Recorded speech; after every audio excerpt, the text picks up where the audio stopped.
The Bible, that best-selling, seldom-read book in a tedious style that just cries out for an editor, is full of absurdities.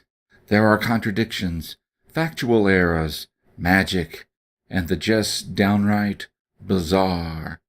In Numbers chapter 5, we find couples advice that is straight out of the Twilight Zone. Now, as an act of mercy to my listeners, I will paraphrase a bit, but I will show the actual text from the NIV translation on screen. We begin in verse 11.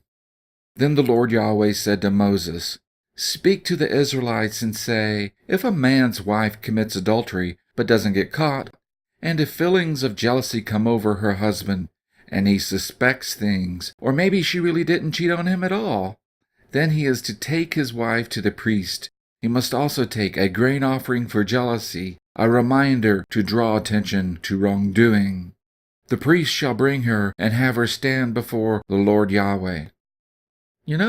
I think that might be difficult since Yahweh is supposed to be timeless, spaceless, immaterial, and whatnot. Oh well, continuing in verse 17. Then he shall take some holy water in a clay jar, and put some dust from the tabernacle floor into the water. The priest shall loosen her hair, and place in her hands the grain offering for jealousy, while he himself holds the bitter water that brings a curse. Then the priest shall put the woman under oath, and say to her, "If no other man has had sexual relations with you, and you have not gone astray while married to your husband, may this bitter water that brings a curse not harm you. But if you have committed adultery, here the priest is to put the woman under this curse. May this water that brings a curse enter your body, so that your abdomen swells and your womb miscarries." Then the woman is to say, "Amen, so be it." The priest is to write these curses on a scroll, and then wash them off into the bitter water. He shall make the woman drink the bitter water that brings a curse.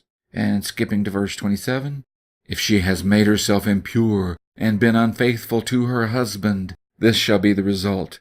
When she is made to drink the water that brings a curse and causes bitter suffering, it will enter her, her abdomen will swell, and her womb will miscarry, and she will become a curse. If, however, the woman has not made herself impure, but is clean, she will be cleared of guilt and will be able to have children. This then is the law. When feelings of jealousy come over a man because he suspects his wife, the priest is to have her stand before the Lord Yahweh, and is to apply this entire law to her. The husband will be innocent of any wrongdoing, but the woman will bear the consequences of her sin. Well, that was illuminating. Oh, just a translation note. Most English versions render the Hebrew that is here translated as "her womb will miscarry" as "her thigh will fall," or words to that effect. I have checked a few Hebrew-English lexicons, and the word for thigh can also mean reproductive organs. From the context, I think it is clear that this passage means the womb shall fall. So basically, this is adultery-detecting abortion water. I was a fundamentalist Christian for 20 or so years, but I never heard a single sermon about this passage. I wonder why. I hope you were as edified as I was by that brilliant relationship advice, but please do not try this at home or anywhere else. If you suspect your significant other is cheating on you, might I suggest you forego cursed magic potions and instead consider having a serious talk, try to respectfully work through your problems, maybe go see a family therapist, something like that. But I strongly advise that you do not try using this cursed adultery-detecting miscarriage potion. Well, I think that's enough said about that. Have a great day.